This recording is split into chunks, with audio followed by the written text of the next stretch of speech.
さたしろ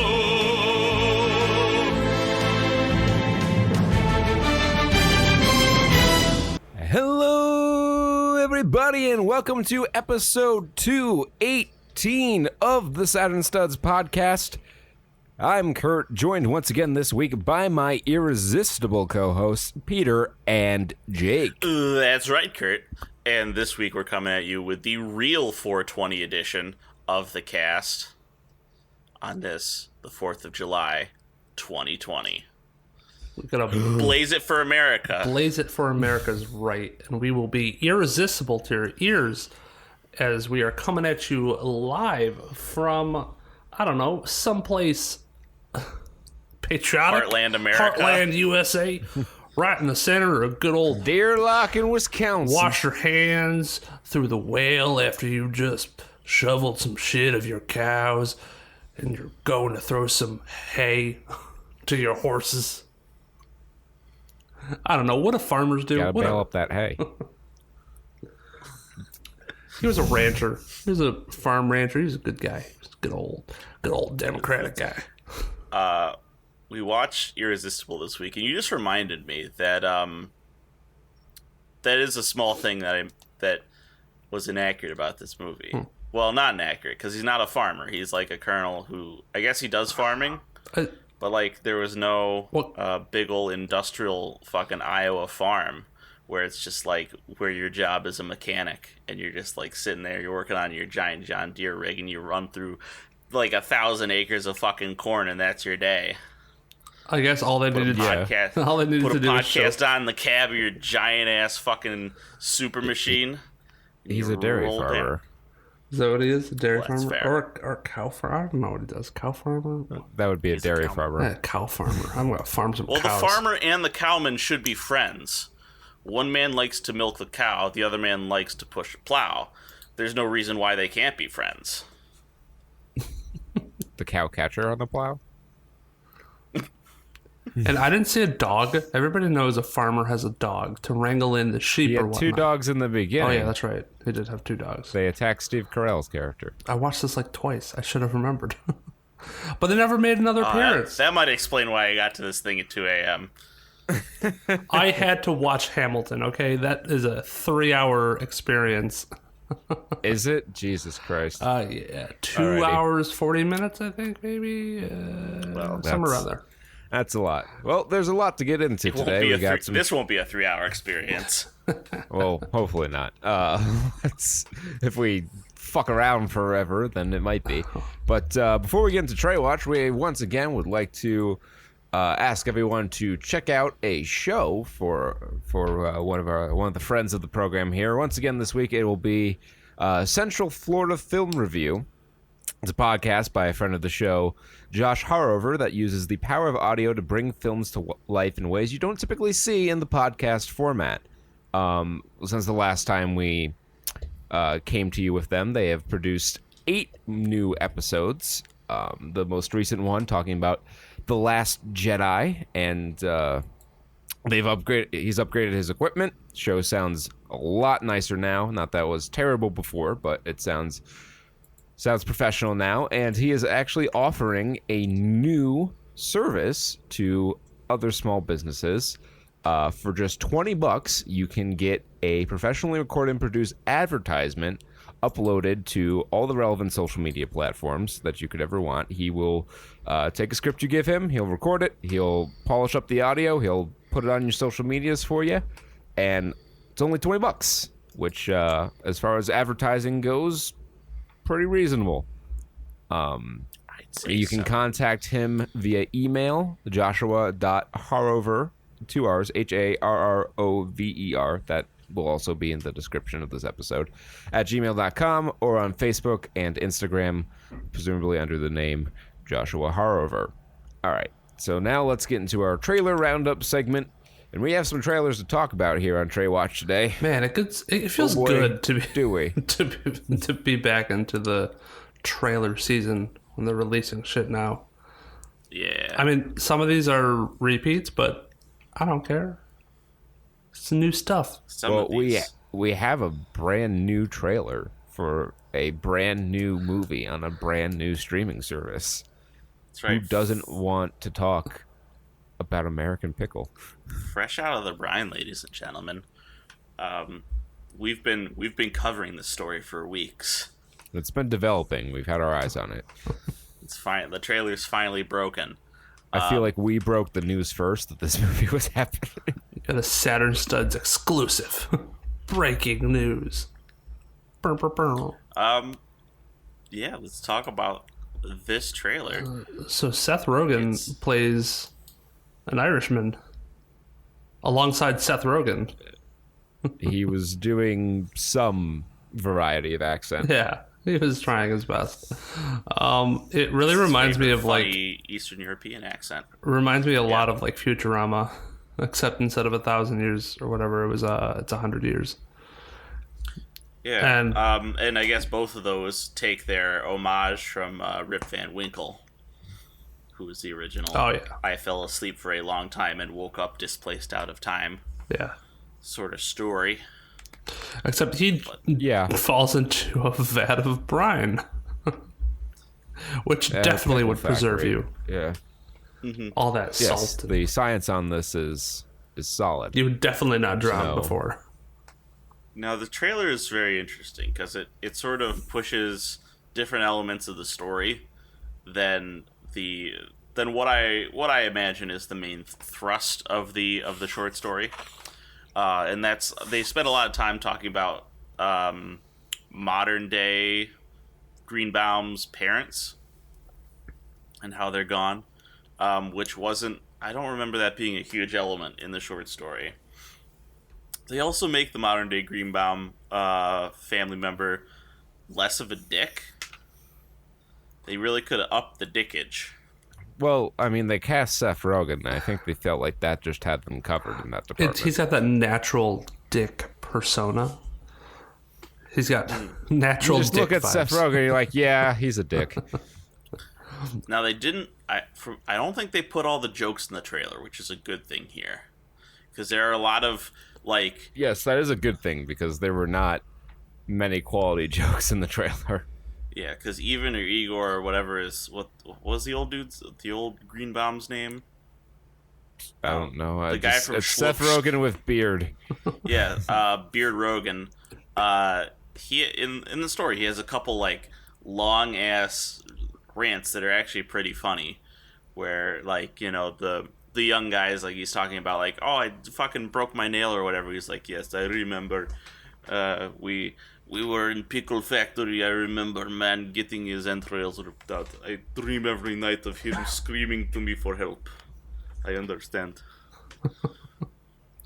He just describes some industrial hellscape. It's great. I think it's gonna be cool. I want to see it. I don't know if I'm gonna see it on HBO Max. Yeah, that's a problem. They're really gonna push for that on that platform. I have to see if there's a couple more things coming out for HBO Max, because right now it's got HBO Max are cowards. They're going to remove 5 controversial episodes of South Park from their streaming library. Dude, who is removing episodes of the Golden Girls for mud masks? I don't know. They took out 4 episodes of 30 Rock off of the streaming library because of the blackface. Yeah, the one thing, I don't know who did it. I forgot what service. I think maybe Hulu or something. Wherever Mad Men, wherever Mad Men streams, they kept in the episode. Apparently, it was a pretty crazy or notable episode because Mad Men's not that old. It came out a couple years ago, or has been coming out the past few years. But they were like, no, we want to show you how messed up the 1960s were and how acceptable it was, which is, I think, the proper way to do it. Now, I mean, I think this is a mistake on a lot of these media companies' parts for removing episodes that are oftentimes critical of racism and race issues, just because they have black in the word. In the or in the scene or in the title, that's if I just was black people, there's nothing there. Yeah. And then you have an episode of The Office. So I think the way, and I'm kind of surprised because HBO Max and Warner Brothers are like either owned by the same parent company or like in bed together, because Warner Brothers content is showing up on HBO Max, right? And Warner Brothers has the Looney Tunes in its library, which has a lot of very not acceptable today stuff in it because it was a cartoon made in the fucking 40s. Yeah. Mm-hmm. But the way they handled it on their Golden Anniversary collection is they had in front of these episodes, Whoopi Goldberg recorded a message saying that while the images and stereotypes depicted in this episode are highly offensive, it is important that this be allowed to be viewed as a example of how far we have come and what racism looks like so that it can be avoided in the future. Erasure of the past is dooming yourself to repeat it.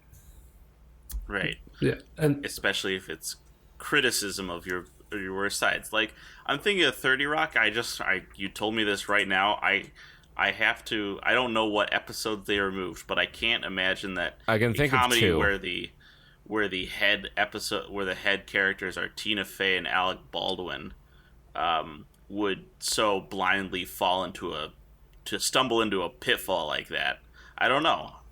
Do you remember which episodes they were? So there's two episodes I can think of. One of which, actually both of which, Jenna Maroney appears in blackface for like a grand combined total of 15 seconds. One of them is the episode where Tracy and Jenna argue about whether it's harder to be black or a woman in America. And then there's just as part of a throwaway gag in a later season episode where Jenna and her boyfriend go to Halloween as Natalie Portman's character from Black Swan and former Pittsburgh Steelers wide receiver Lynn Swan for a Halloween costume, so they'd be two black swans. Okay. They removed two more. I can't think of what those would be, but like it's a grand total of 10 seconds in each of them. One of them's a throwaway gag, and the other, which you could just have edited that out of the episode. I don't know why they took the whole episode down. The other's a little more central to the plot of the episode, but it's lampooning like the fact that there are difficulties for these groups in America. Yeah, that occurs to me that the joke, especially with the second one, where the entire point of the joke is, you can't do that, kids. Yeah. You came in with good intentions, but unexpectedly you did something fucking awful. Whoops. And then they're just, are these guys gonna fucking, the people who make these decisions, are they just gonna like pull Tropic Thunder from their shelves? I am shocked that that's like still out there in all of this nonsense. It's probably just because everyone loves Robert Downey Jr. Yeah. Maybe it's just so obvious and they laid it on so thick. I have to remember what they did with it. I forgot what the thing behind why he did blackface, but he was like, he was an actor behind who was known for playing blackface or something like that. Because I think he was a white character. He was a white actor in Tropic Thunder. In the movie, he was a white actor in blackface. Yeah. Who was like super like method. Yeah. And it was to show off like how like this is fucked up sort of thing. Right. It's one of the fucking hallmark lines from the trailer, right? One of the lines where everyone saw when this movie was coming out was he's like, "What do you mean, you people?" And the actual black dude's like, "What do you mean, you people?" Yeah. Oh yeah. Yeah, we're in sensitive times, so I'm not surprised that things are you're seeing left and right companies come out with statements and things flying off the shelves. But I think at a certain point we need to reevaluate like what we deem as offensive, because the original like connotation behind blackface was something totally different than what we're seeing today as like quote unquote blackface. It's more of impersonation and not mocking. Like it was a mocking back then. Well, the reason that blackface even existed was because they would not let black actors in stage performances. So when there was a black character, a white actor had to go into blackface. So like the very origins of the practice are super racist. Yes. But whitewashing, what good does whitewashing history do? Like, especially when it like know that this is a especially when it like exemplifies like how not okay it is. That's the thing. It like because an episode of The Office comes to mind when Dwight is doing this traditional ceremony for his like Christmas or whatever, and part of the ritual they're reading on Google. The one guy reads on Google, he's like, "Oh, also accompanied by somebody in blackface," and Dwight's like, "No, I would never have that. Like, that's so racist." And then he sends a text to his friend who's waiting outside, about to come in all blackface, and they cut that scene out of it. But it's like also showing that, hey, blackface is wrong. You shouldn't do it. The problem is that they show it. But I agree with like Kurt when you say, and what they did to the Looney Tunes is that there should be a statement on there that says some images may be just disturbing or offensive to some viewers, but know that it was done with the intention of portraying that it is offensive and that you shouldn't do it. And instead of just completely erasing it. Yeah, but that costs more money than just pulling the episode. I know, yeah. So that's why they didn't do it. Although HBO Max should come out before Pickle Man, American Pickle, Seth Rogen will just come out. He's like, there's no one in blackface in this movie, but we think it's bad anyway. we thought we should mention that just beforehand. Yeah. Are you gonna make some it? random ass comment? It's like, all right, we think racism bad. Anyway, enjoy your pickle movie. That features no black characters. Remove it. Digitally add them in. Clip art black people just standing Put there. one of them in blackface. Well, I'm surprised like shit like White Chicks isn't. People aren't being. That's because whiteface doesn't really work. Whiteface just looks creepy, to be honest. Yeah, like all the Chappelle shows where Dave Chappelle tried to play a white character. It's like, no, dude, that does not look. Turns out it's a lot harder to make something that's dark lighter than it is to make something lighter darker. And it's really hard to fucking make a coherent Scooby-Doo movie, apparently. Okay. Right now. No. It's all right. It's new trailer for Happy Halloween Scooby-Doo. Now, Peter gave me the synopsis before I watched the trailer. And Peter has a way of describing things where it's like technically correct, but it's a bit of a reach. But as I watched this trailer, like everything Peter said, just like straight up, no like having to jump through any mental hoops to be like, okay, I guess technically what you said was true. It just all happened.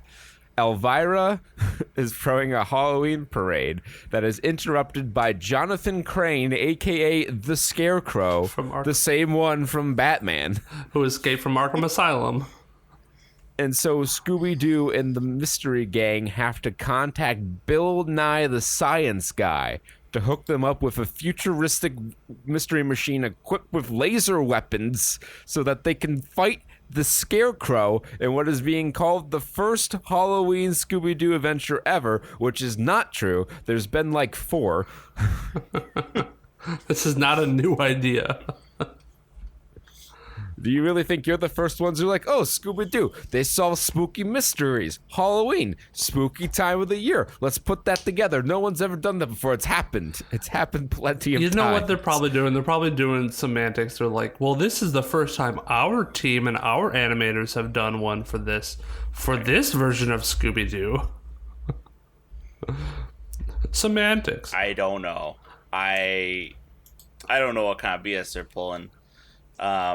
John Cena isn't in this one, so I'm not so interested. He's not. But it is written by Maxwell Adams, who is the creator of The Grim Adventures of Billy and Mandy, which is my favorite cartoon of my childhood. Oh my god, we should watch that. Review it. We should. I love but that it's show. hard to find. We need to like all say collectively we're going to invest and just buy all the seasons on Prime Video. Yeah.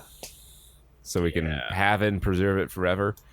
We can actually even skip buying the first season because the first season was like 8 episodes, and that one was when it was still Evil Con Carne in there too, and it just the animation style wasn't dialed in yet. And then they were like, and next the better season. show survived to that. Yes, I remember when they changed like animation styles, and then the second season was like when they really started the stories. Oh yeah, and from there on, it was fucking fantastic. Tangelos. I can quote that show. Clowns hate Tangelos. Messes with the equilibrium. This movie is not. This movie is its own thing. Animation isn't bad. I think many people at this point, a lot of people consider Mystery Incorporated to be their. It's a fan favorite series. Yes, I've heard good things. I've not watched any of it. It's the same animation style, and I assume the same team.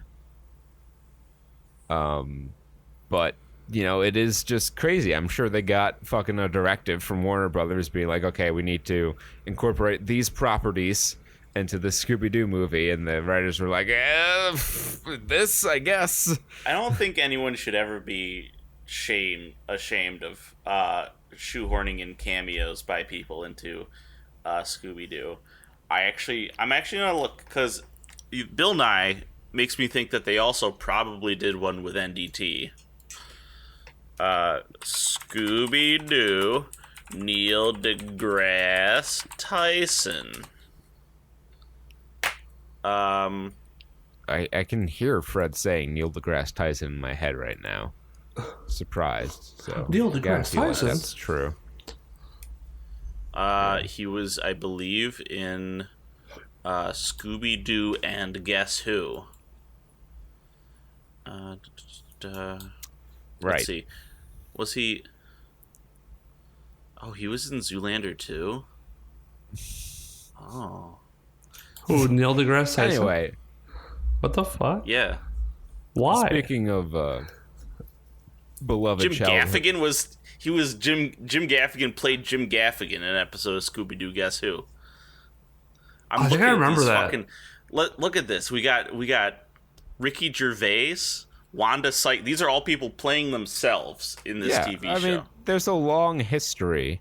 I think the whole gimmick of Scooby-Doo Guess Who was that they had the guest stars there. And that's like throwing it back to like the older Scooby-Doo cameos where you'd have like Scooby-Doo and Don Knotts and Scooby-Doo and the Harlem Globetrotters and literally Batman and Robin one time.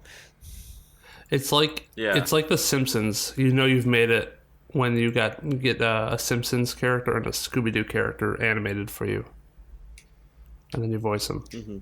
That's how you know you made it. Yeah. The olden time. I'm watching it right now. Okay, that's a very interesting show. I'll throw up the trailer for you guys later. Right. Moving on to our next trailer, which should have been on the show last week, but somehow we missed it. And that's Muppets Now, is a new original series coming to Disney Plus at the end of this month, July 31st. They released a trailer for it, and it's basically just Kermit the Frog and Joe from Legal trying to figure out what Kermit can say about the show with clips from the show interspersed into it. And it looks like a lot of fun. It has all the main Muppets that you've come to see in prominent roles and since the 2011 Muppets return, and the short-lived ABC show. Those guys are all in there. It's probably going to be like a cross between like the older Muppet Show and the workplace comedy, because it seems like there's some interlap there. Like they're producing the show, they're talking about it, they're pulling the curtain back there. There's some interview shows in there, some science experiments with Beaker and Bunsen. It looks like it's going to be a lot of fun, so hopefully this sticks around for a long time. Yeah, Muppets has this sort of like media phasing where it phases into popularity for a while, and then it just sort of dissolves away into the ether, and then it comes back for a movie, and then it's out of here again, and then it comes back and there's a short-lived TV show, and sometimes it comes out of the transporter malformed, and that's when you get Greg the Bunny, and or what was the fucking cop movie? Oh, Happy Time Murders or something like that. Happy Time Murders. Yeah, that's the last time I'm ever going to talk about that, but that, sometimes it happens like that. There's like this weird bug in the American psyche that like puppets should be part of our media diet. Or Muppets, rather. Well, the Muppets are fantastic, and they should be part of our media diet at all times. You just need to get they need a barnacle-like hold on the underside of digital media. Let me be straight with you guys. I was never a Muppets kid. Well, that's why we don't like you that much. I don't know why. For some reason, Muppets was never in my diet growing up. I knew the characters. That's why you've turned out to be a degenerate. Yes. I mean, he never spent that fateful night with us watching Muppet Treasure Island. That's true. Yeah, no, I don't have any recollection of that. We'll have to correct that at some point. But I'm excited to watch this, Kurt, though. but I literally watch Muppet Christmas Carol every holiday. I watch Muppet Treasure Island like every time I'm drunk. It's just so watchable. It's Jake, my I would favorite recommend musical. either of those. Yeah, Muppets Take Manhattan, also a good one. Great Escape? Great Muppet Caper. Great Muppet Caper, that's the one. That one's probably my least favorite. Of course, you can't go wrong with the classic original. The 2011 Muppets movie is good. I have not yet seen Muppets Most Wanted. I don't know if that's the newest one. Any good or not. That's the newest one, yeah. Yeah. And then the Muppets TV show, also on Disney Plus, totally worth a watch. Canceled because people were stupid. Maybe I should. To maybe quote I should the diner odor from Muppets Take Manhattan, "People's is people's." So you just have to deal with that. Yeah, I'll have to look into that because I just watched that brief little trailer of this and it looks cool. I like the difference of styles, interviews, mixed with like their actual show, and maybe there's a story going on per show, and then little segments. I don't know, little science experiments. They seem cool. I'm interested to see where it goes. Yeah. Disney's been putting out some pretty good content lately, I think.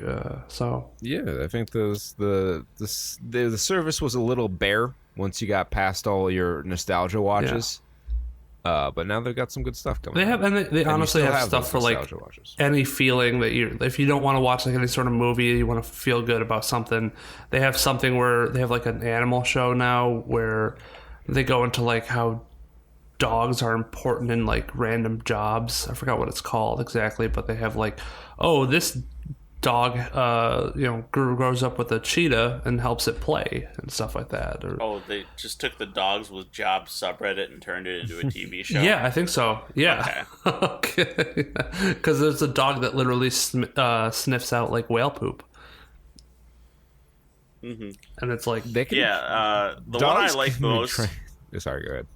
I like the dog sniffing job I like the most is the truffle hunting dogs. Just because pigs? Like we use pigs for like a gajillion years, and then someone realized, it's easier to train a dog to sniff out truffles than it is to train a pig to not eat the fucking things. Yeah. True. My favorite job that dogs can do is literally detect blood sugar changes in diabetes patients. Yeah. It's fucking nuts. Dogs My dog incredible. alert's going off. Time to eat a tangerine. Dude, dogs are amazing. I'm at home right now. I mean, I should say I'm at my original birth home, my parents' house, and hospital. My birth home. Your ancestral estate. No, we had a home birth. I was birthed in the bathtub. My mom almost drowned me. It's okay though. May have been intentional. It doesn't matter. Some scholars question whether his father was right to stop her. Maybe I should have. I don't know. Done a lot of bad shit. But we have a dog here, and my dog is just he's crazy smart. And the other day we got some bad news that Kristen's grandmother died. Of course, it would be the first day of vacation, but oh well, you can't time death.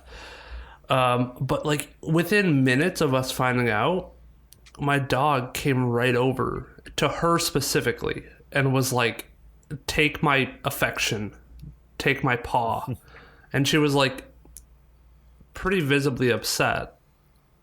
Oh yeah, and he instinctively knew to like, I need to comfort this person. It's wild. Yeah, I don't think we're breaking any news here that dogs are great. And as much as I like cats, cats can't hold a candle to dogs. I'm sorry. No. Cats also can't hold candles. That's true. They don't have opposable thumbs. That's really the core of the issue here. Get yourself a candle-holding animal. That's right. Dogs can hold a candle in their mouth. Yeah. Oh, Cat's mouth's too small to get around a candle. Too small. Unless it's like a birthday candle. Even squirrels. They have an acorn, they strap it on their back like it's Redwall, and they hollow it out and you put a candle in there. I know because I have a statue representation of it at my familial estate. My family's moved around so much I don't have a familial estate anymore. All right. There's a trailer for a movie called Made in Italy. Liam Neeson and his son try to sell their house in Tuscany. And there's a trailer for a movie called Mortal about some kid in Norwegia who gets superpowers. It's like a god, like Thor or some shit. It's made by the same guy who made Troll Hunter, if you know that movie. Yeah, that's obviously Photoshop, Jake. No way a cat can hold a candelabra like that. It's way too heavy. I guess that's just a candlestick since it's one. Lumiere is disappointed. Oh. Jake will now spend the rest of the episode trying to convince us the fact that cats can, in fact, hold wax lighting devices.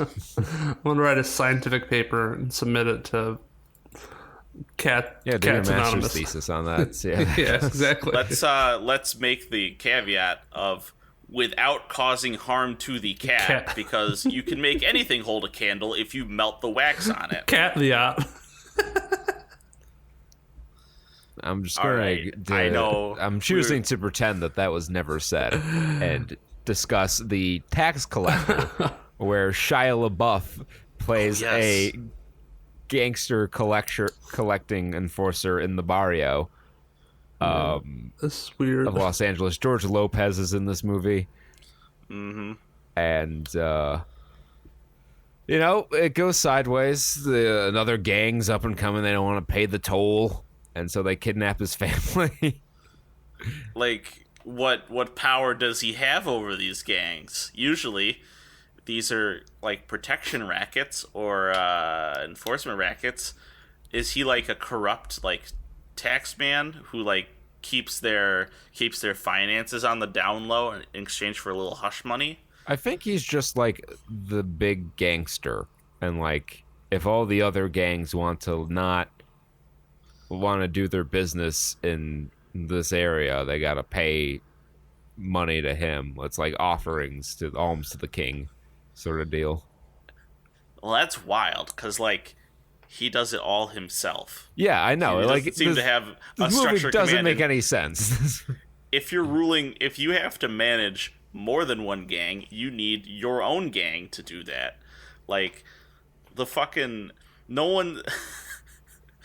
Don Watson isn't fucking ruling over the Latin Kings, the Bloods, and Timmy's fucking Treehouse Club without some serious manpower to back him up.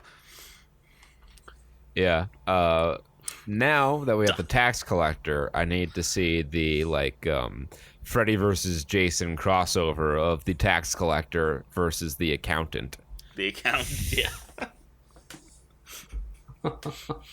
The movie. Oh where yeah, the accountant. Ben Affleck plays a retarded superhero.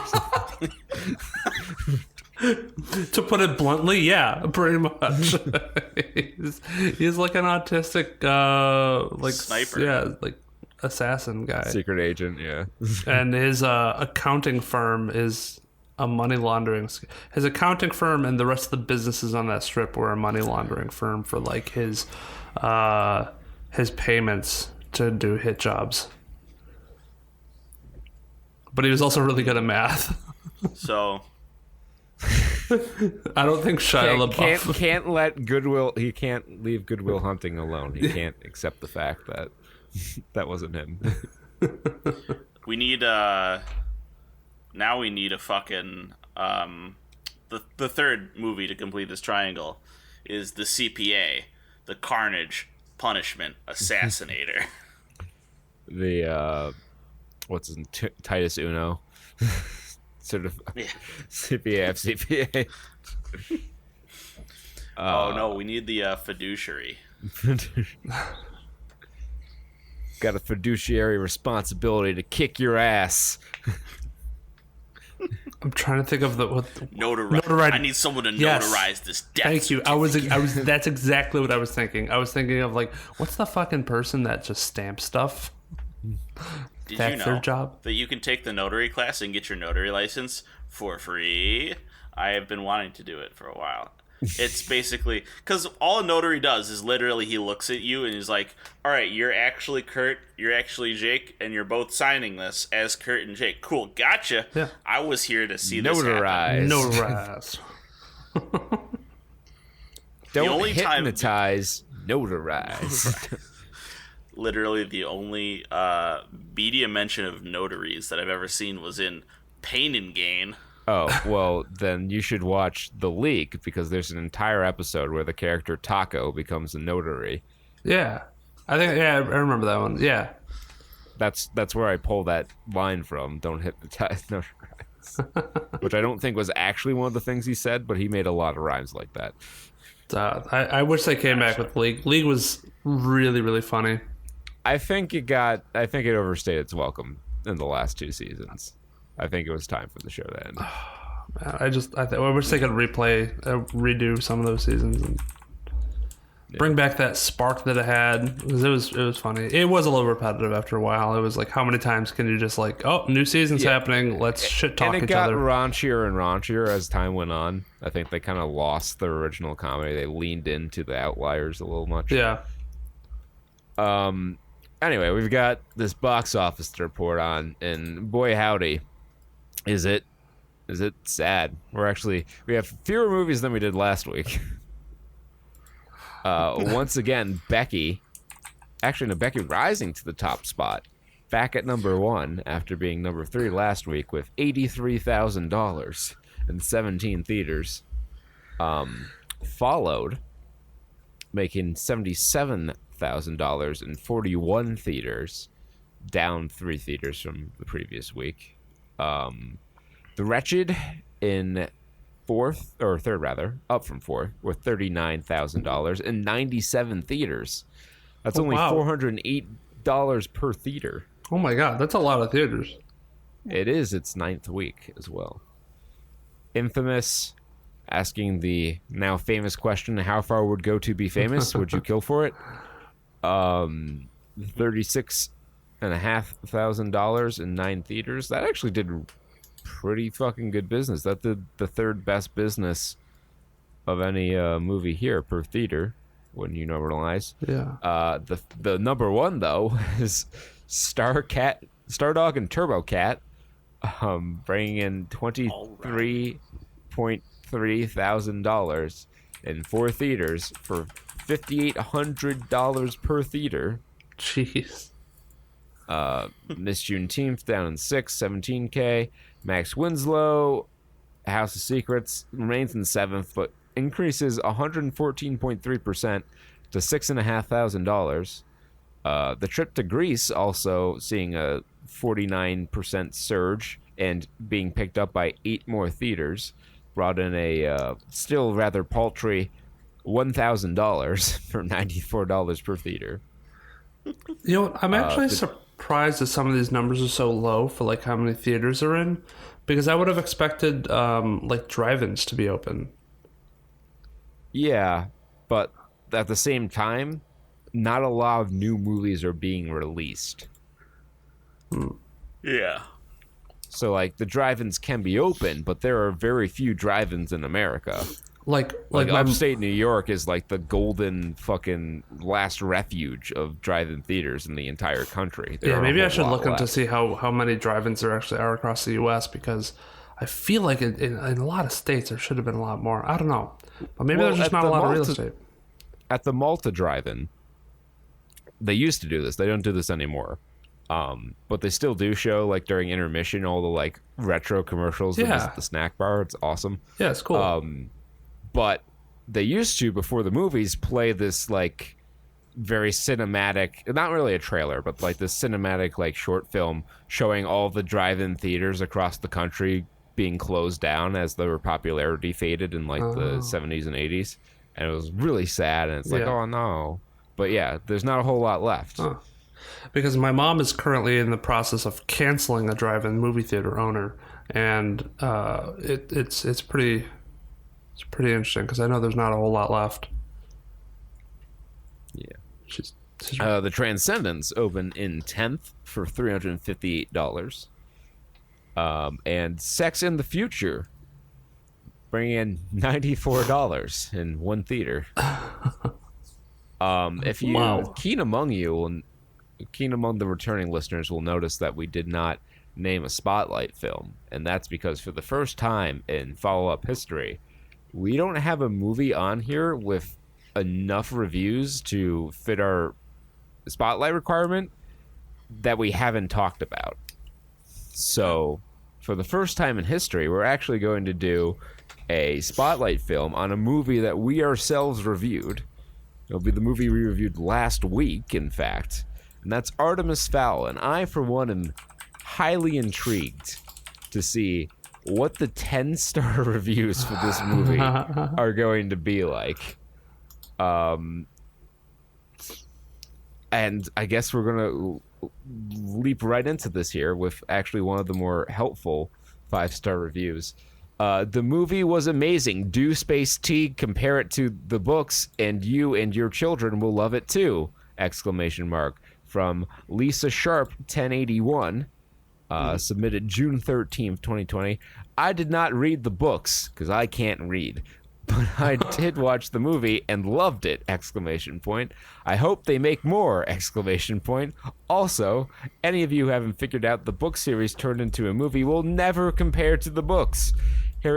All caps on never. I feel like I could have punched that a little harder to indicate that. Harry Potter is as close as anyone has ever gotten to successfully turn a great book series into a movie franchise. So giving this movie and storyline bad reviews, BC, it's not like the books. Well, don't watch it. Go read more books. Wow. This movie itself, the wrong form of it's, was great. I loved it. My kids loved it, and that's all that matters. Disney is not perfect. That's its own sentence. They too make duds every once in a while. However, in my opinion, this was wonderful!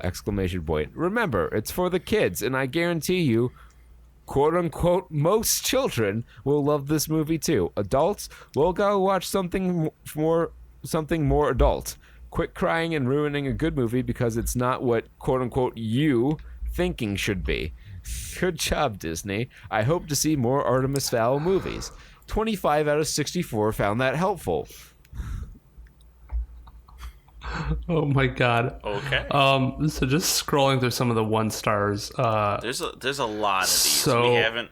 It's been a while since we've looked at a movie with this many reviews. So there's 740 reviews on IMDb. One that's a lot. 305 of them are 1-star. These are also some of the highest helpful numbers I've seen. Like this one I'm going to read right now is 514 out of 618 people found this helpful. So many people went out of their way to say, yeah, this was a helpful review.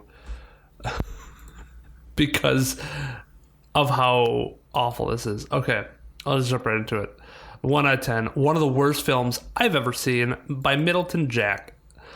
Truly an awful film. Scraps literally all the charm and myth of the book and misses every mark that would be necessary for even a decent film. The tone is confused. The scene direction is 10 out of 10 for cringe. All those years of Shakespearean study and practice was a waste of time, Kenneth? Clearly. Packed with all the muddled and addled virtue signaling nonsense that you could ever need, it not only diffuses any sincerity about the characters, but also manages to destroy any possible tension. We seem to be in a place in film making where it is taboo and forbidden for anyone to represent negative qualities of any kind. Everyone is good and nice to each other except for characters hidden in cloaks or the colonial British man. Josh Gad's narration is not only entirely unnecessary, but delivered like a high school student's first assessment project. Holly is wrecked. Root is wrecked. Foley is nothing. Mulch is intolerable. Butler is wrecked. Juliet is nothing. Zero tension. Zero nuance. Zero technique. It may be the worst adaptation of a book I've ever seen. Definitely at least in the top 5. That's scathing. I can feel the heat from here. Dude, people are oh my mad. lord, I've got the vapors. People are mad. People are pissed. So that makes these nuanced. Yeah, are there middling tougher. reviews? I feel like this is just completely polarized. They are. There's a lot to read through here. If I could take a day and just like fucking pick out some really gems, but taking what I see, we got here we'll get Chip Chop 126934846's review of Artemis Fowl, 5 out of 10. Quart in a pint pot. Okay. Warning spoilers, guys. All right. This was a complex story which seemed to overwhelm its own running time. As a result, I was largely confused by what was happening and why. The lack of character development did not help in this. Why was it necessary to engineer the arrest and interrogation of Josh Gad's character? Why were humans, Artemis and company, not affected by the time freeze? Why did the lead heavy not foresee the risk that the MacGuffin could be used against it? And so on. In its favor, the visuals were spectacular. It did not take itself too seriously, and Josh Gad provided welcome, knowing comic relief. Plus, significantly for me, I stayed awake throughout. This was not boring. Maybe the story is better suited to an episodic. Yeah. Maybe the story is better suited to an episodic format to better and more comprehensively do its labyrinthine plot justice. Or maybe we should treat it as an expensive trailer for the source material. Sometimes books are just left best as books. Yeah, that is an interesting take. 1 out of 2 found it helpful. That seems low, but we got Vizarn. He's got, or she has a review of Artemis Fowl. It's 10 out of 10. Long-time fan of the books, having read them several times each. This movie, while not a faithful scene-by-scene replay of the movie, is exactly what I was looking for in an Artemis Fowl movie. They said movie 4 times in that sentence. My 6-year-old son and I cannot stop watching this movie. He's in love with Mulch Diggums and Officer Holly Short. The main man himself, Artemis Jr., delivers his signature cockiness and superiority in a way that doesn't make him out to be a cold-hearted criminal, which in today's times is definitely not a bad thing. Okay. Butler is played in spades as the best friend / surrogate father figure to young Artemis while his father is gone. I tear up every time during his quote-unquote scene. Why do people add quotes to these? And then there's in parentheses, if you actually watch the movie, you know the one. Commander Root plays her part wonderfully. I miss the noxious stogies this character was known for, but again, times we live in. As Holly's protective, almost motherly finger, while also cutting her no slack. Kujin is immediately dislikable, just like the books, and is just as slimy as ever. Even Juliet, I believe, is played amazingly. That was its own paragraph, by the way. Oh, wow. And All in all, I cannot believe most of the reviews about this movie. Do people really want a page-for-page remake of the book, question mark? I, for O space E, did not. And am extremely happy with how this one turned out. Hopefully, some people will read this and actually give the movie a chance. The chance it deserves. My son and I eagerly await the next installment in this awesome story. 6 out of 15 found that helpful. What dumb review. People love the books. Do they want a movie just like that? No. They want something different. Completely different. Exactly the different. A fucking idiot. It's obviously a 1 out of 10. What have you done? Question mark, exclamation point. By Caitlin Hitzman-95117. They pissed. Hey Disney, did you even read the books before coming up with a script? Question mark, exclamation mark. 20 minutes and 3 seconds is all I could handle. Utter disgrace to this phenomenal book series, exclamation. I am so upset you've done this, exclamation. Infuriatingly disappointing. 1. Mulch does not narrate the book, so WTF is that about? Question mark, exclamation mark. No narrator is needed if you follow the damn book. Hey, this is a Disney movie. Let's not swear, please. He would also never say anything about magic or fairies to the police/government, exclamation. Like, seriously? Question mark, exclamation mark. Major foundation of the entire series is that the mud people, parentheses humans, have no idea the people, parentheses fairies, exist, ellipses plus a period, except for Artemis and Butler, ellipses. But he's a sneaky, genius, wealthy, law-breaking teen. I feel like there should be an and. 2. Why are they talking about his mom like she's dead? She's not. Just crazy ever since Dad disappeared. 3. Artemis. Oh, this is all caps, so she's passed. 3. Artemis doesn't surf. Exclamation. 4. Still all caps. Everyone calls Butler, exclamation. Artemis has no idea what his first name is until later books for a specific reason. I'm not going to continue watching this because I can only imagine the further mistakes you've made, and that would even more upsetting to me.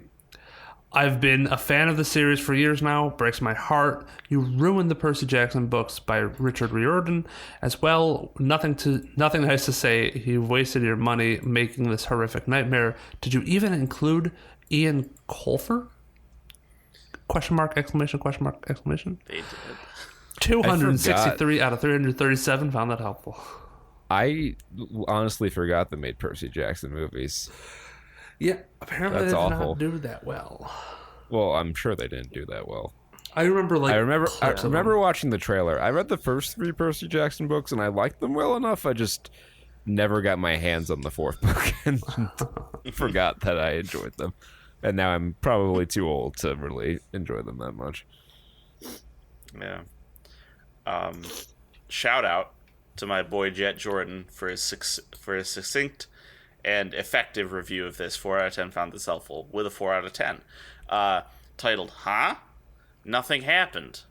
Like, the good guys fought the good guys and then? Movie's over. Yes, that is basically my review too. There's some good ones. Like this guy, I'm not gonna read this whole thing. This guy's A. Smith's review, where he's like, "Hi Disney, pretty please have a look at a barn. Big barn. Nay, an enormous barn. Now find the biggest and baddest shotgun you can get. Never mind a 12 gauge. Just get like a goose gun. Now point the shotgun at the barn and pull the trigger. Trust me, like this movie, you will miss." That's a good one. Oh, he did good with that. All right, now this one's the actual one. It's another short one. Let's just go. 4 out of 10 by J.E.E. Backer. Disney does it again. as they did with Star Wars, Disney managed to screw up this movie. The visuals are awesome. The story is promising. The acting is not that bad, mostly. However, the montage and screenwriting is blatantly bad, even worse than The Rise of Skywalker. It is horrible. 1 out of 2 found this helpful. I don't know that I'd go as... I don't know. Yeah, I guess that this movie probably is a little worse than Rise of Skywalker. Yeah. I mean, I would say it was worse. Yeah, sure. There's just... But there are no winners there. No. But you could win. Just in enjoyment, if you go into the comments of here, just read some of these reviews. Oh, there are some treasures. They're great. There are some certain treasures here. Whenever you have something like based off you release something that's based off a YA novel from a generation where all those YAs are now just regular A's and have their own kids and stuff, you're going to get some very passionate responses, no matter how the movie is. But as someone who only barely knew the premise of Artemis Fowl and sat down to watch this movie, it's just terrible. Yeah, it's just not a good movie. So bad. That's how you know it's really, really bad. It's just like as a just a general movie. If you just look at it like not based on anything, just conceptually, it's just bad. It just did bad things all around. Mechanically, it is put together. They tell you everything and show you very little. Yeah, they could slap and then a when different they show title you on it. things, they have to tell you what they just showed you, in case you would be confused by what it was you just saw. Which, to be fair, with some of these things, maybe was necessary, because the visuals were oftentimes highly confusing, because there was no contextualization or world building. Jake, why didn't you read this one? By far the worst Spy Kids. That was right under it. I felt nauseous while watching it. I want a personal apology from the frozen head of Walt Disney. Or what about this one? Why? Yeah. I'm sure there are some pretty funny ones here.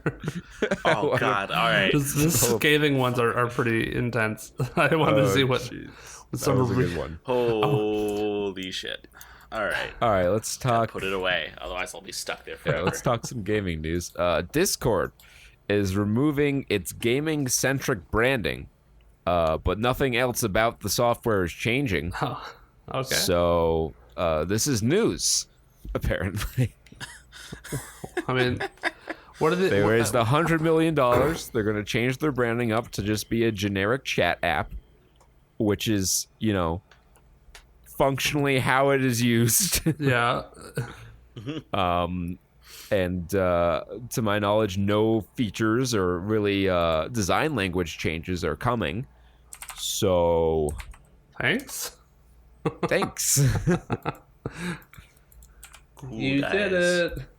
Devolver Digital will be holding its direct showcase later this month. Devolver Digital is infamous, I guess, throughout the industry for its wacky and wild E3 presentations that happen after dark for the attendees. And hopefully they'll be able to bring that same craziness to their direct showcase coming later this month. Mm-hmm. Lord knows that we could use some Devolver Digital right now. Yes. Amazon's big online challenger to dethrone Fortnite and Overwatch, Crucible, launched, and boy howdy, was it not well received. In fact, the opposition was so strong that Amazon is pulling it back into a closed beta. Oh, no. Yeah, I heard about that. I've seen some gameplay of it. It just did not look fun. There was like farming aspect to it too. Imagine, if you will, if you had like a Destiny style grinding shoot and loot sort of thing with Overwatch-esque wacky characters that had no like anything to them. And there was like gimmicks. And there was some like constructing stuff in there, a la for it tried to just be like a Jackson Pollock painting of all these elements that are popular in the top like streaming games right now. Because Amazon wanted to put this out and then like have every Twitch streamer stream the fuck out of it because they own Twitch and they can tell them, hey, you have this contract that we've signed. You're going to be streaming Crucible for the next 6 months. Yeah. It sounds like the head designer was an AI. Yes, it's one of those AI-generated fucking headlines that was turned into a game. They took the predictive text on an iPhone and they just pressed the middle button 20 times. They went to code editor in Windows and they just hit the middle button for fucking 5 years, for a month. Are you guys familiar with the show The Masked Singer, which was 100% generated by some machine learning program analyzing the viewing trends from the past 2 decades? Crucible is the video game version of The Masked Singer. Except The Masked Singer worked. Crucible did not. Amazon needs to adjust its machine learning algorithm. Their AI is obviously or hire better developers, because maybe that was the problem. They spent all their AI budget on Roombas. I didn't look into like what problems people had with it. I just think it did not mesh well, and people didn't find it entertaining to watch. Because I mean, when you boil it down, that's what really drives like a game to success. Well, yeah, the gameplay experience was pretty just not good, and that's what most of the complaints were about. Like the just the general mechanics, like the gunplay and all that stuff, just weren't polished. It was like playing fucking Uncharted 1, I guess. Yikes. Yeah. I don't know. I also didn't look too much into it, but I did see a lot of the people on like Twitter and shit saying Crucible sucks. And then I saw the headline that it's being moved back into a closed beta. And I was like, oh, that ain't good.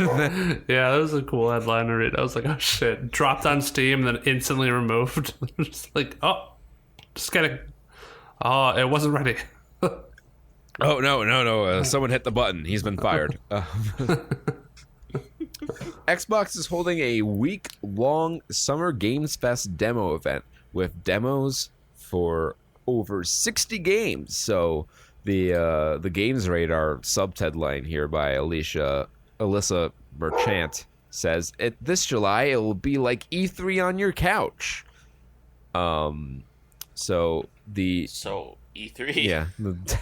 Well, it'd be like you're attending E3 from your couch, because if you don't get to attend E3 and play all the demos on the floor, then you don't get that experience. Which I think they should release E3 demos for at least a limited window to everyone, because I don't know if they let outside people into E3 anymore. I think you need media credentials. Huh. Right. Like, I'd say it's not that hard, but my bar is really fucking low for these companies. And they can still go below it. Like, I could imagine someone sending out a fucking demo with code that's easily leakable and exploitable. They don't just put it as its own separate environment, Yeah. There's like some shitty developer is gonna leave a lot of just like spaghetti code sitting behind it, and someone's gonna crack into it and hey, look guys, here's the full game. Whoops, Uncharted 5, I just spoiled the whole fucking thing. I don't know, though, because game demos on, like, online storefronts have been a thing since the PS3, Xbox 360 days. So I'm sure they have figured this out. I don't know that there's been any... I haven't certainly heard of any stories about like people cracking into that. On like the DS and Nintendo handhelds, yeah, some of these like freeware games have been allowed to like homebrew people to find exploits to load stuff onto there, but I haven't heard of that on many of the larger consoles. But anyway, the demo event will run from Tuesday, July 21st to Monday, July 27th, and is meant to act as a replacement for in-person demo events at E3, PAX, and Gamescom, all of which have been canceled due to Corona Mania continuing to run wild around the world. My words, not hers. Mm-hmm. And finally, the United Kingdom's House of Lords is calling for immediate gambling legislation to be applied to loot boxes in video games. They view this as an urgent matter. So the UK, I think, far and away would be the largest gaming market to implement some sort of legislation against loot boxes, which could be a major domino to fall in the practice of reducing them or ridding them from games, which can only be a good thing. Yeah. This is victory for us. Good thing. Victory for us, the consumer. That is all I have to speak of in the video game department for news, but I do have a review. And that review is of South Park: The Stick of Truth. It is the prequel to the game we are currently playing on our Twitch, South Park: Fractured But Whole. And you know what? I don't know what I really expected going into it, but what I got was a solid turn-based RPG, old school RPG, turn-based combat with some active prompts in the combat to make it a little more engaging. The story is what it is. If you're a fan of South Park and its humor, you will very much enjoy the story. I'm not a huge fan of South Park, and I thought it was a little much in points. It's very much just all that sort of toilet humor. Like, the whole plot of the game revolves around your player character having the world's most potent farts, and the game revolves around farts and farting and a lot of stupid shit like that.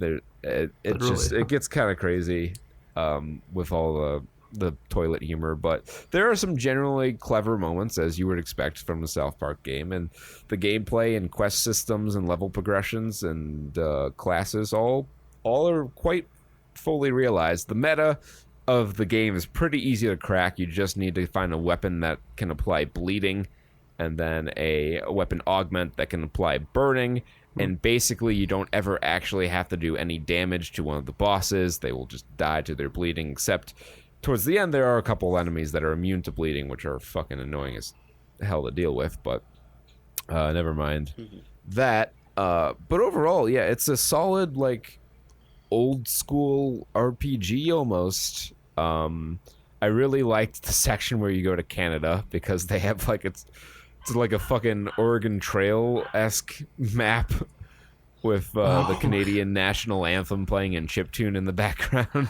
That's funny. It was fucking hilarious. And yeah, the gameplay was really solid. I don't know if I expected to go in liking it or not, but I was, I guess, pleasantly surprised by the game I ended up with. And I would recommend checking it out if you're a fan of the series or a fan of older turn-based RPG combat sort of things. It's like a mix between a CRPG and a JRPG in terms of play style. Yeah, so I gotta be a really big fan of their comedy. Yeah, I feel if you absolutely do not like South Park's style of humor, you're not gonna enjoy the game because that is a big part of it. Because there's a lot of cutscenes and certain story elements that are based around hardcore South Park humor, but some of the fans are rewarded with Easter eggs from older South Park episodes, and Mr. Hanky comes in there, or Towley, and it's oh yeah, that's cool. I remember that character from a while ago. Yeah. So it's cool. I too have a review, if that is it for yours. Well, this is the time. Yes, time game reviews. So last week I talked a little bit about, I think it was last week, talked a little bit about Last of Us Part 2 and how divisive it was. At that point I was about halfway through the game.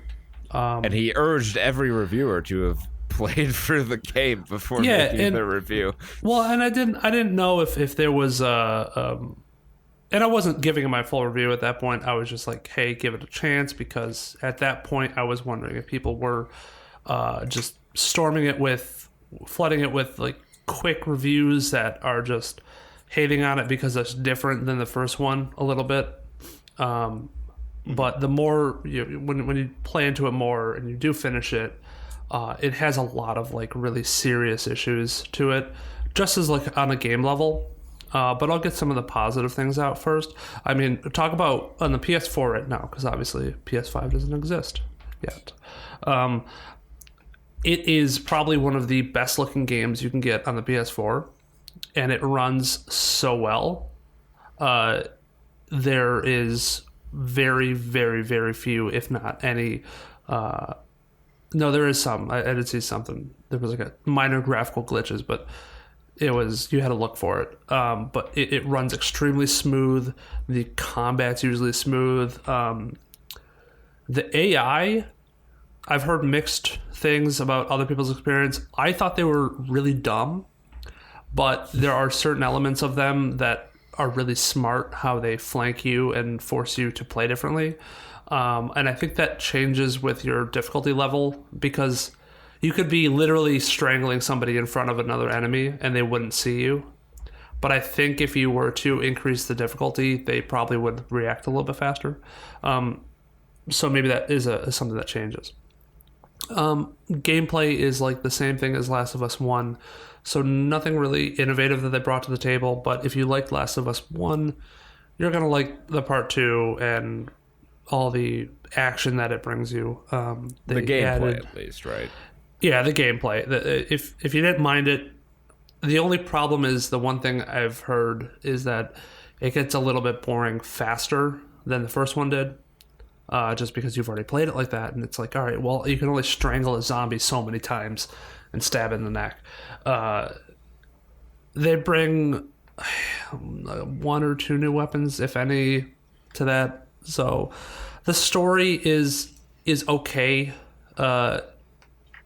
There are certain elements of it that I'm like, okay, well, that's a really good risk. That's a really big risk they're taking, and they kind of do things for shock value. But it seems like they only do it for shock value, killing off certain characters and whatnot. And it's like, okay, you really didn't need to do that. Or you could have done it in a way that would have made me feel a little bit differently about it. Right. So the problems that I have with it is there's a huge tonal or pacing issue, and to an extent tone.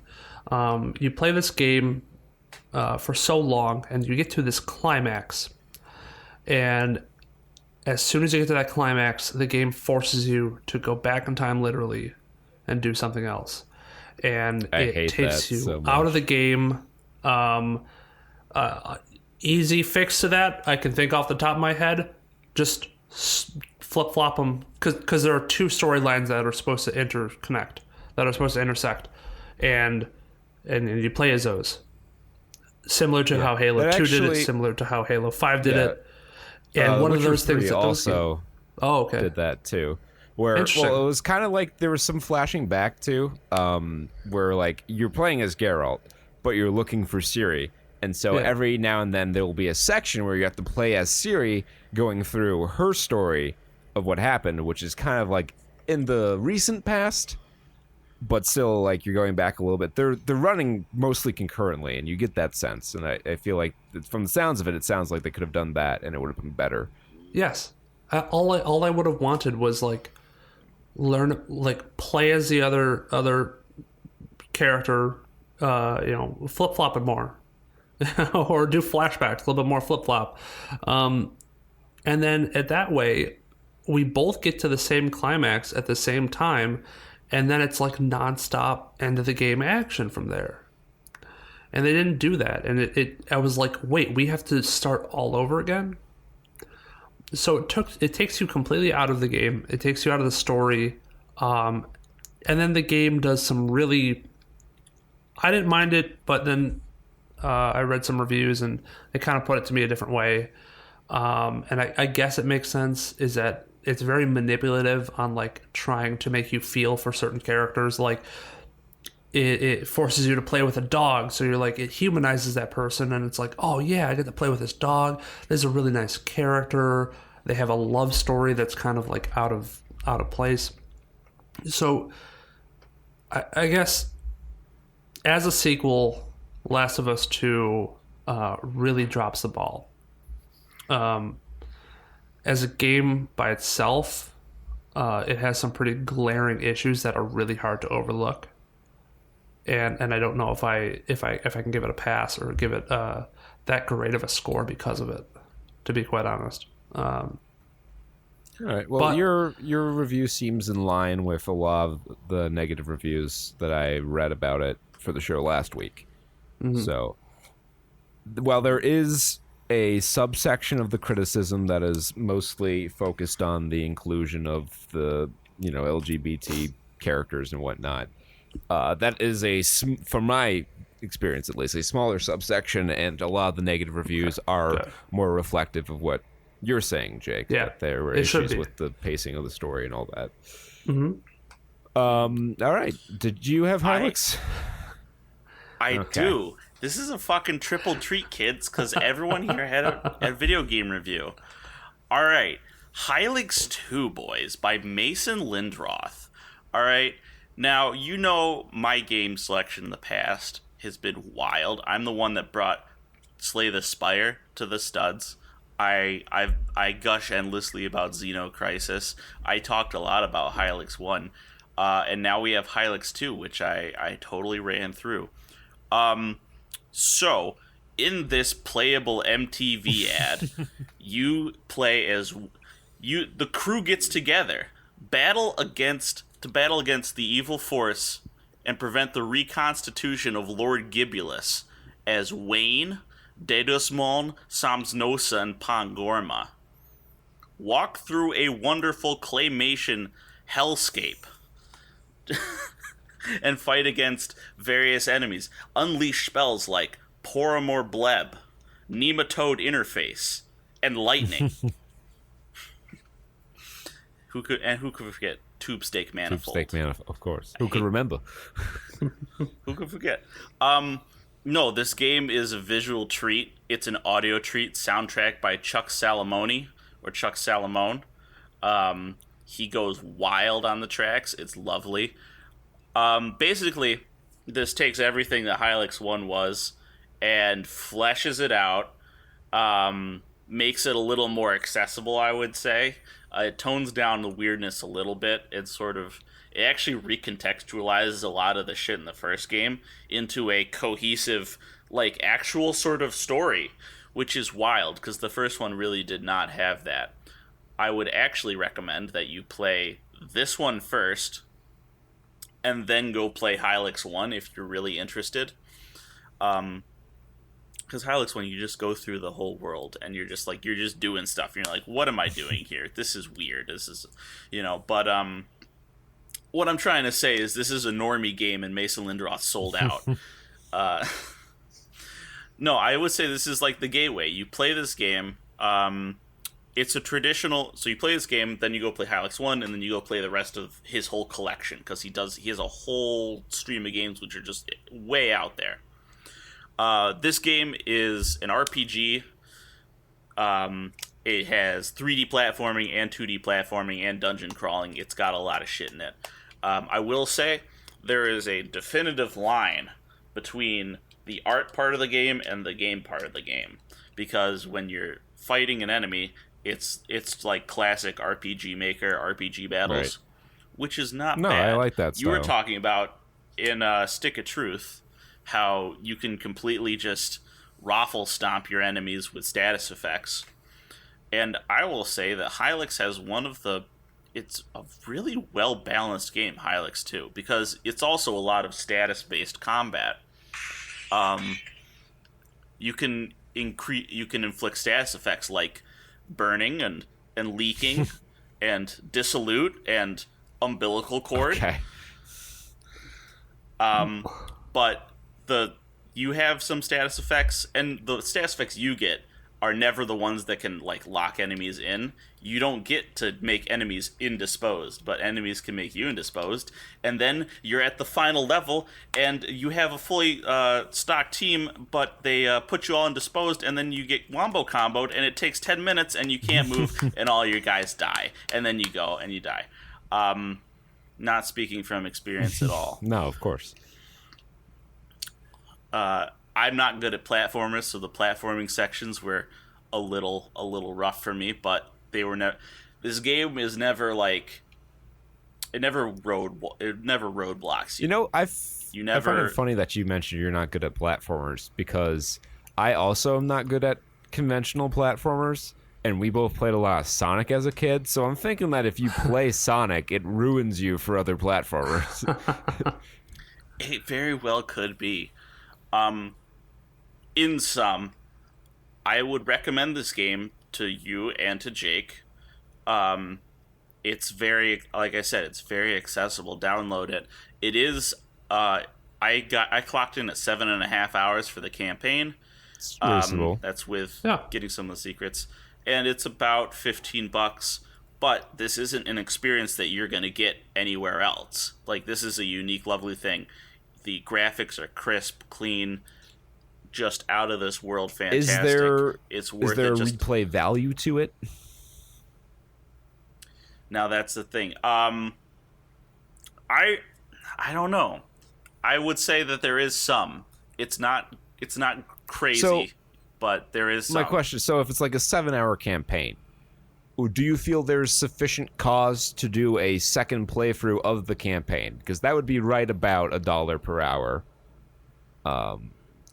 I would say yes, just because it's like going on a road trip where there's nothing in the game that makes me want to go back and like there are some things where you can play around with different builds of your characters, different ways to play, but in terms of a lot of the replay value lies in getting to experience the world, and that is valid. Go through the if a story is just really good, then I don't mind playing through it again. Like, look at Knights of the Old Republic. I've played every class and every build of that about 3 or 4 times over, and I still go back and play the game because I like the story, I like the world. Mm-hmm. It may actually be on sale right now. I don't know. I don't think this is a game that's going to go on sale a lot, unfortunately. But I would really recommend it. I would personally recommend it to you and Jake. Actually go and play this game, just because it's also, if nothing else, it's a break from any other game you've played for a while. It is currently 10% off on Steam, so you can pick it up for $13.49. That's solid. Yeah, I would say. So, yeah, I've been looking for other games to play, just kind of expand. And that is the one other thing, is that it's weird, it's out there, it's wild, but it's very chill. It's 90s chill.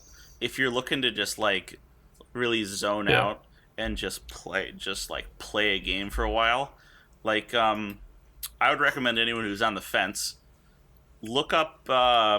I would say look up the fight theme. The entire OST is on YouTube. Go look up the battle music from Hylics 2, and notice how it really is not like, it's more like Toe Jam and Earl than it is Final Fantasy. Right. Look at the trailer. The trailer's up on YouTube. It'll give you a really good sense of what's going on, as the first frame is 2 leather gloves grabbing the horns of Wayne and pulling his black jumpsuit body up through the ether. My favorite review, I'm looking at some of the reviews on the Steam page, and my favorite review of it so far is, you can actually experience this game for only $5 to $10, depending on how much acid costs where you live. Yeah. Oh, it's lovely. All right, yeah, I'll check it out. I'll have some things to say, and I'll have my review of I think Spec Ops: The Line, and then I'll probably need something. Yeah, we'll have this going in the background, because my next PlayStation game is going to be a bit of a long one, so I gotta give myself some time for that. I gotta play some of these short games intermittently to keep them flowing each week. But we've got something else to talk about on this Independence Day edition of the Saturn Studs podcast, and that is a political comedy from Jon Stewart, starring Steve Carell and Rose Byrne and Mackenzie Davis, who you have to go real deep into the cast list to find her, even though she was kind of an important character. Who was that? Diana? She was the daughter, Diane, or Diana, whatever. Oh, yeah, wow. And so, I mean, wasn't a fan of her Terminator Dark Fate, but it's not on trial right now. Oh, I knew she looked familiar. Yeah, so this movie, I really don't know how I feel about this movie. For a comedy, it was extremely light on laughs. A lot of it was more like the last week tonight style of I'm gonna just like rant about something for a while and then punctuate it with something that has the cadence of a joke but isn't necessarily funny, versus more of a Daily Show humor driving the narrative sort of thing. Yeah, I don't know. Like, it wasn't what I wanted out of it, I think. Did you just want a more comedy? I wanted a comedy. And what I got, like, I agree with the messaging of it. I think most people will. But at the same time, it just felt like, especially the reveal at the end, it just felt like a cheap way to get there. And I'm like, okay, so all the time I invested in this movie was a giant waste because it didn't make me laugh a whole lot. I laughed. There were times when I laughed, especially when they did the fucking Jurassic Park homage. That got me, but like they were too few and far between. A lot of it, I just felt like I was watching an episode of like Veep, or a bad episode of Veep, or like The Newsroom or something like that. Newsroom's probably a better example because that's not really a comedy. There are some like humor in the bits in there every now and then, but like overall, I just it's not a bad movie. It's just misadvertised and misrepresented, I feel. That's a good assessment of it, I would say. I agree. I think it was easy enough for me to watch. Although I will say it drags a little bit toward the end of the second act. I recall, like, I noticed that because I'm not like super perceptive to these things. I'm not like, okay, it's dragging here, this is so slow. I just remember that was the place where I felt a pause, and if I'm subconsciously like pausing the movie for whatever reason, I just sort of that's a cue to me that it's probably not holding my interest. Yeah, I would say my main criticism, if anything, it's a little ham-handed. In just its repetition of its message, which is, I mean, I'll tell it right now because the thesis statement comes down the beginning, and it's just this really, really clear through line, a little too clear, I would say, all the way through the end, is that money and unpersonality, like dispersonal, politics is becoming dispersonal, basically, is the thesis of this film. That it's all math, as Steve Carell says, in the movie, one of his lines there, and the whole movie's about that. And I think I would say it's a little biased, only in that Jon Stewart is trying to call out the Democratic Party just for not trying to connect with people. I guess that's one of the big statements there. Yeah. I don't know. It's all right. I would say it's not bad. We'll put it that way for sure. It's firmly in the could be better category. Yeah, it's certainly not the worst movie we've talked about in recent weeks, but I guess considering we've talked about Artemis Fowl and some other shit in recent weeks, it might be the best movie, but it's not leading the race for pleasant surprise or best picture in my mind for 2020. Yeah. It's just like sort of Jon Stewart's meditation on on politics as he sees it today. His voice comes through Oh yeah, like loud and clear. Even if it's not his, it's not all his comedy. I don't know. Jon Stewart may be out of laughs at this point. Especially if you listen to Jon Stewart on the Rogan podcast that he just had, you kind of get more of like an indication of like who he is as a person, because on the Daily Show, I mean, a lot of his jokes were written by a staff of writers, and I mean, he put his own twist on them, sure, and he had his input, but he's also talking from other people and who are writing his jokes, and he's like, yeah, I like this is funny, sure, but he really comes off as a more empathetic person. He really cares. I mean, this is a guy who fought for 9/11 people. He's fighting for veterans who are really having a lot of health issues and are not being protected by the government.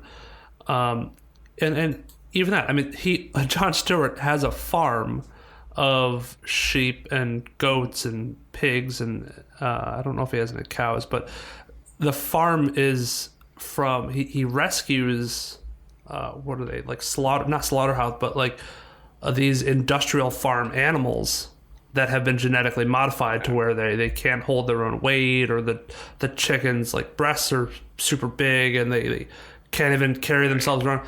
So he has this farm where he rescues these animals just to like give him a good place to live, because he is really just he's a sweetheart, Jon Stewart, and he is funny. And I saw that come through a little bit in this to the point where no one's disputing his humanity or humor, just that. And he directed this movie. I don't think that he was the one writer on it. I'll look that up now, see how many writers were attached to this. I can't imagine that Steve Carell and Rose Byrne and any of the others didn't have any input on this. I think that would be silly. Jon Stewart is listed as the only writer, but yeah, this is like his movie, his that, because I think he's only done a couple things. This and Rosewater, yeah. I will see this is another example of Steve Carell, late middle age, life affirming sort of dramedy. So I like this movie. I think he just wanted to go back and work with Jon Stewart, because outside of Dana Carvey, Jon Stewart really gave him a start. Yeah, they're both funny guys, and I think Steve Carell was a good pick for him.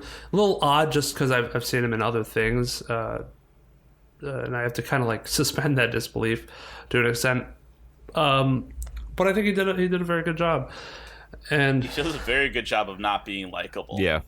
I mean, yeah. Like, he really fucking I really think that was like the message. Like, hey, here's this DNC executive who is like, oh, I'm laid back, I'm low key, but he's not. He wants things a particular way. He's very particular about things, and you know what? He kind of has a taste for the bougie lifestyle, and he likes the even though caprese salad isn't what I would say bougie, but it's like, make sure that's catered on the plane. I really like that.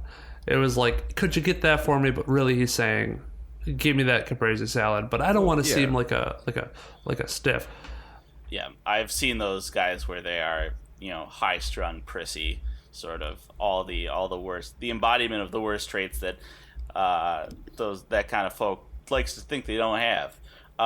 I will also say this movie has. I think we're about ready to get into the meat of this here.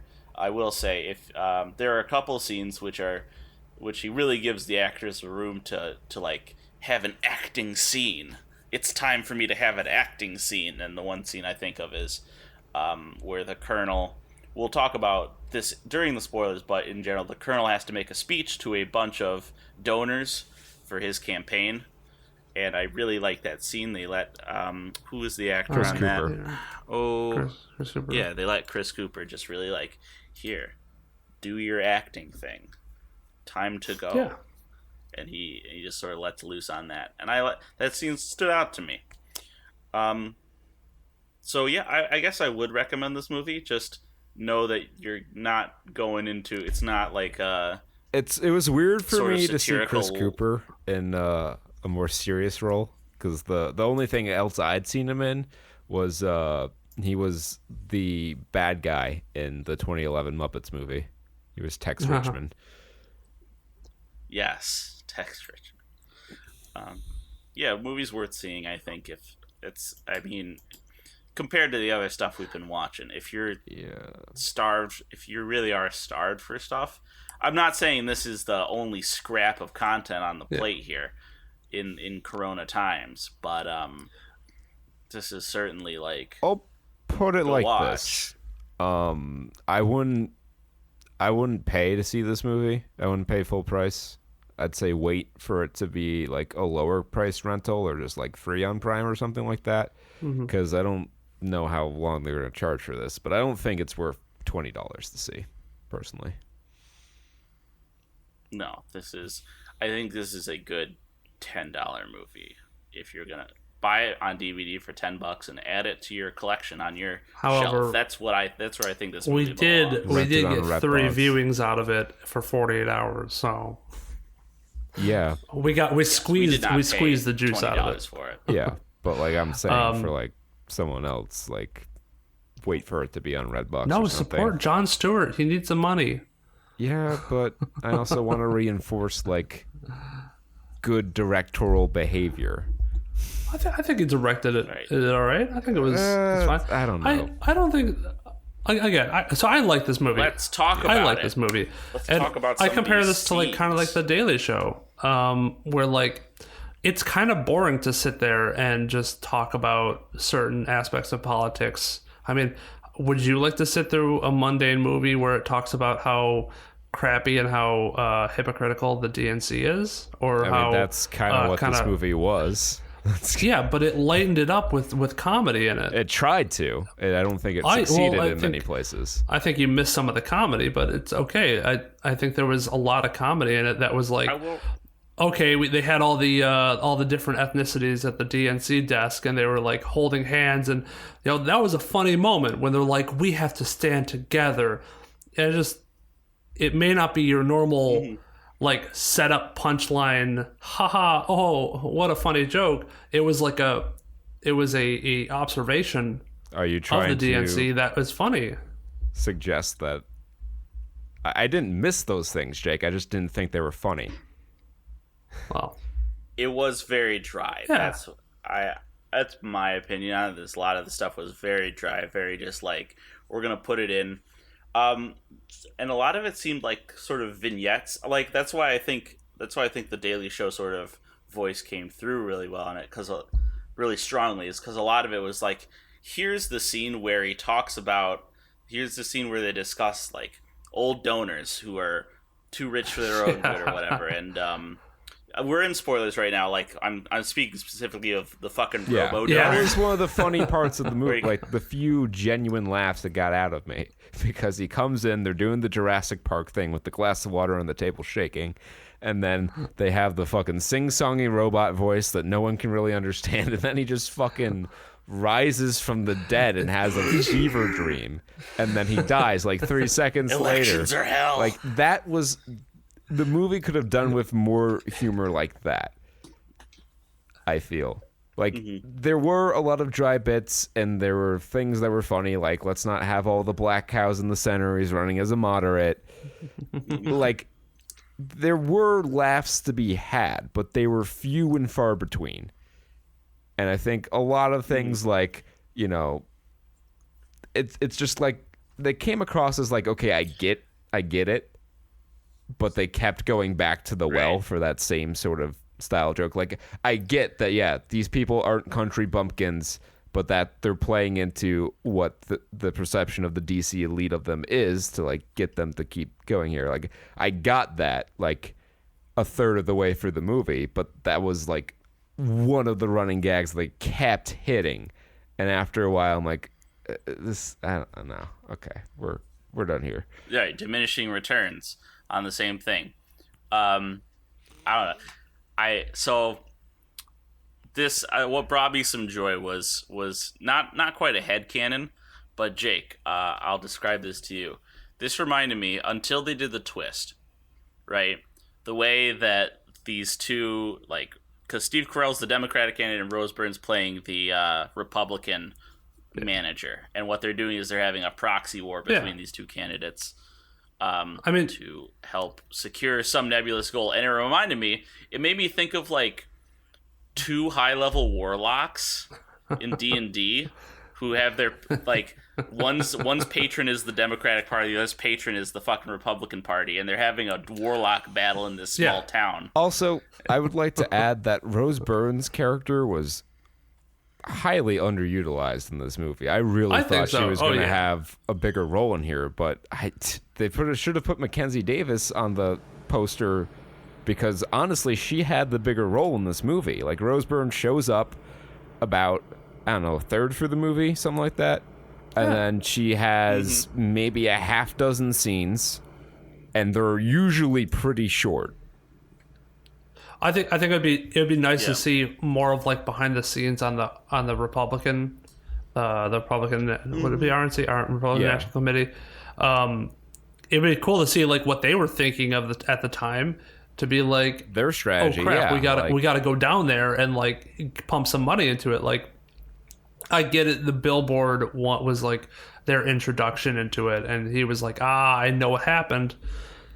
Yeah, they did a lot of the telling and not a lot of the showing. Like, at least it was like largely, and like I can see like that's the perspective you want to shoot, whatever, fine. But, and I'm not saying it's necessarily wrong, but it was something that happened where the story was told through the perspective of Gary.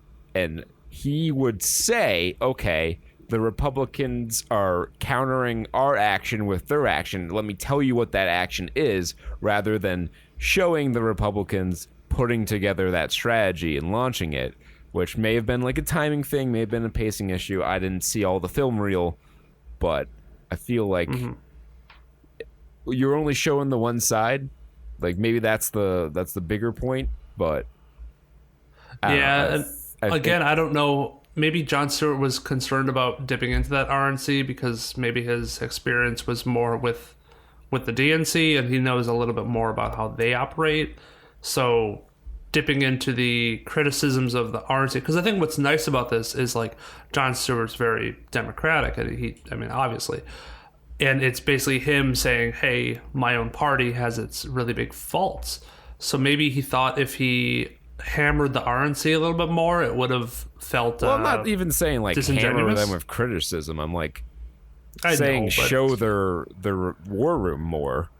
Like, yeah, but I also think that would be a nice place to put in jokes as well. Yeah, too. like you could have them, I think that was a funny part. Yeah, like this movie had no foil really. No. Yeah, I will say I think part of why there might not be so many jokes is because that Jon Stewart, I think, just is already of the opinion that this is all just a fucking giant joke anyway. Like, because I think about when he's talking about the packs and he puts them in the corner. Yes, that was funny. I like that. Like, yeah, and I think that's just John. Like, he looks over the wording of the bills, because like that's one of his pet causes. Is he had a recurring hat. Colbert was PACs. He won a Peabody for that, actually. That's funny. Yeah, because it was really fucking informative. Like, and Jon Stewart just sort of took that ball and ran with it, where he's just like, no, this is literally what, the comedy is just, this is literally what PACs do. It's just naturally absurd. And he also talked about the media quite a bit too, and I think that's also his like one of his pet peeves. Yes, the part at the end with the media personalities where they just fucking say it, they just hang that lampshade. That was pretty good. That was humorous. Yes. Then I think he put a lot of ideas into this movie, we'll say that, because the fact that there are 3 different endings, which he's just like, I don't know which one. Here, have them all. I don't know if that was needed. That was the thing that I didn't like, because I was like, the credits start rolling and I'm like, what the fuck? Like, why? Like, that was kind of indirect. The first time. Yeah, that was like direct, because like the first ending is in direct contradiction of the fucking like last scene that the characters share together. Yes, right. The personal arc of Steve Carell's character, and then they do the gag ending, and I'm like, okay. And then they did like I guess ostensibly the real ending, and I was like, we should have just gone straight to that. Yeah, I think that would have been fine. You could have cut that sexual tension from the beginning and like understood that they were probably going to get Well, together. it's not at the like end. it was subtle. They were basically like, No, she licks his face. And she does in fact lick his face. And then she's like, loser eats the winner's pussy for an hour. And it's like, okay, you can be a little less hand-fisted with it. Yeah. It was just fuck already. He just had movie. Yeah, exactly. There's a lot of stuff going around in that cranium that he just wanted to put into a movie. And I don't think it's one of those things. This might have been one of his babies, you know? And with babies, you can never put them in the right position. They never rest well. They wake up in the middle. I haven't seen Rosewater, so I don't know. And this is only his second movie. Yeah, so literally, I think it was second. I understand there's going to be growing pains and all that, and I don't want him to stop, but I feel like the next time you venture into there were mistakes made with this movie, and there's mistakes made with a lot of movies. It's not trying to criticize the filmmaking technique too much because it was there. I had my issues with the writing. Or really not just the writing, it was more so the marketing. If they market it more as like a darker, drier comedy, I think that would have been more preferable to know what we're getting into. But it didn't have... I was expecting comedy more akin to the old Daily Show skits. I always think of Grandfatherland, with the, old folks home trying to annex this other territory. And Steve Colbert luring the guy into making the Nazi fucking hand sign. That's sort of humor.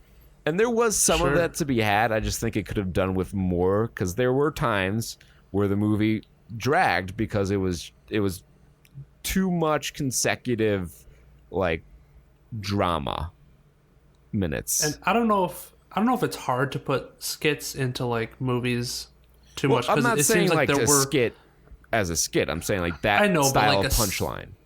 Yeah, and I mean there were certain instances of it, like the when CNN was and now for the first ever the duo Decatron or whatever they called it, where they had the 12 panels up there all talking at once, and I'm like, all right, that's pretty funny, but it was a little too, I don't know, corny or something like that. I don't know if it didn't fit right in the style of movie, so I don't think it forced at times. Yeah. It was, I think that's what it is. The feeling of forced didn't fit the tone of the entire movie, because at certain times it was okay, we're trying to be serious, but how can you have a serious movie also include this outrageous bit that they're doing on CNN and or whatever news outlet, but it definitely took a lot of shots at the media, which is one of the main things that Jon Stewart likes to hit on, because he's gone on Fox and gone on CNN and roasted Tucker Carlson and yes, the honestly famous his O'Reilly stuff. Interview.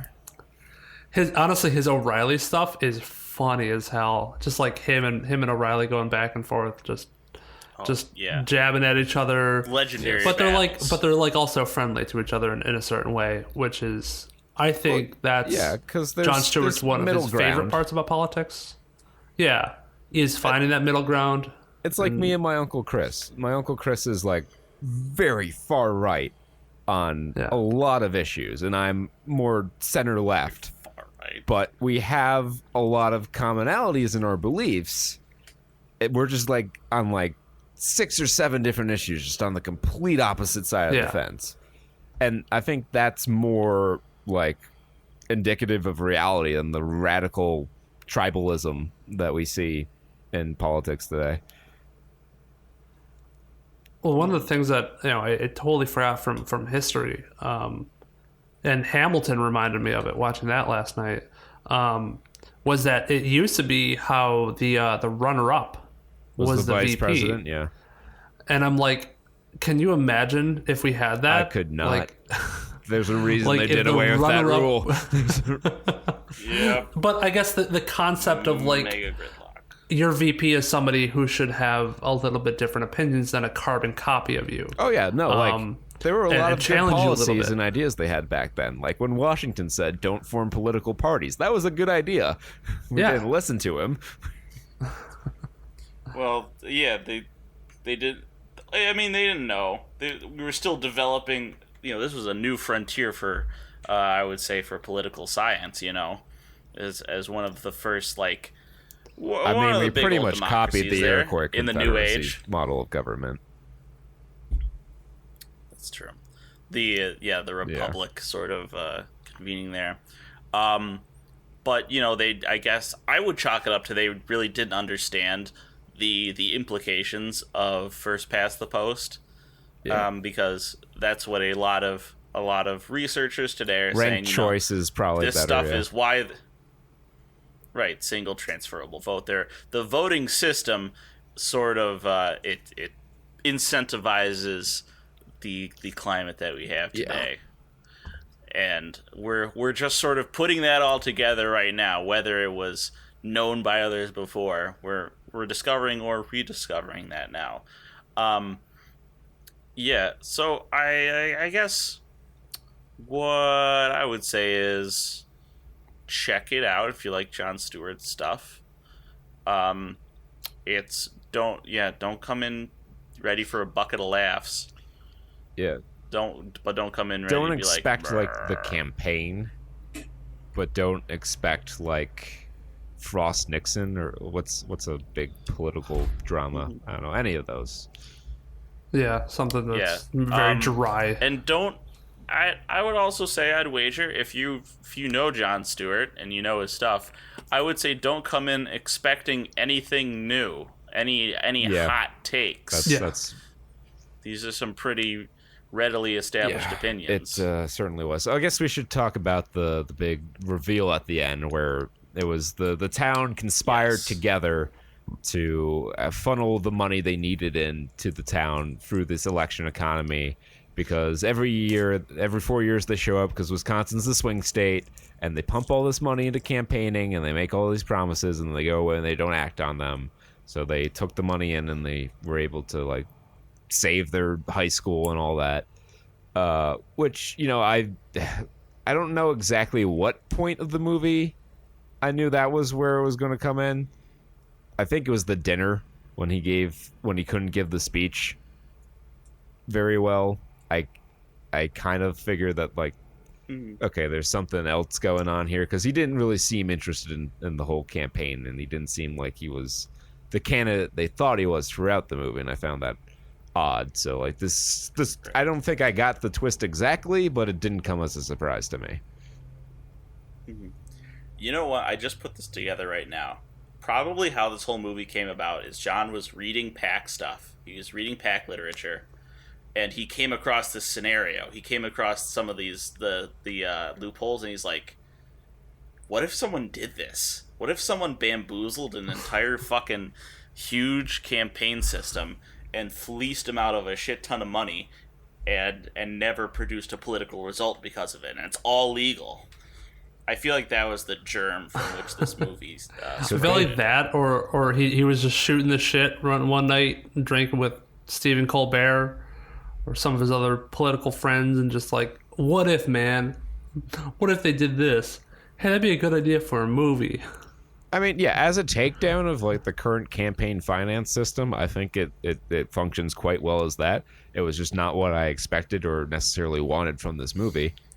That being said, if you've heard what we've had to say and you are still interested, then watch it, but be of the frame of mind that you're not exactly in for like the campaign with Zach Galifianakis and Will Ferrell style of comedy. You're in for a little bit different of an experience. I still would say that I don't necessarily recommend paying full price for this movie. I will have to give it like a middling 5.6 out of 10 on my scale to dust that off. And I mean that's about where like people are in terms of reviewing it. They're half and half. They're neither here nor there about it. Yeah. All right. Well, that's gonna do it for episode 219, I think, or whatever I said at the beginning. 218, 219, one of those numbers. Rewind and listen to us then. Yeah. So be sure to check out Central Florida Film Review and hit Josh up if you're interested in having a advertisement made for you. Again, $20 is a heck of a deal for something like that. And you can check us out on Twitch if you aren't busy for 4th of July. I know a lot of places are locking back down or still in lockdown. So if you can't go out for fireworks, we will be live on Twitch, or at least Peter and I will be, I believe. We'll be doing some more Fractured But Whole, and depending upon how we finish that, if we do, we could be doing something else. I don't think we're in line to finish, but who knows? We've been wrong before. So check us out, Twitch TV/Saturn Studs. You can check us out on social media, Twitter @StudsSaturn, Facebook.com/Saturn Studs. Links to that, our YouTube channel, and everything we do basically can be found at the very conveniently easy to remember website, SaturnStuds.com. And until next time, be well, stay safe, and party like it's 1995. Peace. Bye-bye.